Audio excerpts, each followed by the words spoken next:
Post মধ্যে হা দে এত সুন্দর ছবি ছাড়ছি, এত সুন্দর ক্যাপশন দিছি। হ্যাঁ আরো দিবি রাহুল রাস্তাকে দে। হ্যাঁ আরো দে কিরম পাস। 2 ঘন্টা হয়ে গেছে একটা পোস্ট করলাম, এত সুন্দর একটা ছবি ছাড়লাম। হ্যাঁ বন্ধু বান্ধব একটাও রিয়েক্ট দেয় না, একটাও কমেন্ট করে না। ও ঘরে 17 জন বিভীষণ তখন কি আছে মধ্যে রিয়েক্ট করবো? উপর উপর দেখাও বালা, ভিতরে কয়লার মতন বন্ধুরা। এ বন্ধু এটা কি পোস্ট করছে? এখন নিজেকে নিয়ে ব্যস্ত, পরিবর্তন হয়ে ফিরে আসবো। সর, এর ছবি তার লাইকই দিতাম না।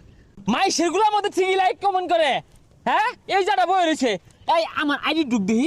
আর সর ফেসাল মারিস না, তুই দৈনিক ছবি ছাড়বি, তোর দৈনিক ছবি আমাদের লাইক দিয়া। লাইক দিবি না মানে তুই দিবি লাইক, তোর গাড়ে দিব। আমি ছবি ছাড়ছি তুই লাইক দিতি না, পিঠটা কিন্তু আর গেলে হেলে। তোরা লাইক দিয়াম, তুই এগুলা কি ক্যাপশন দেস?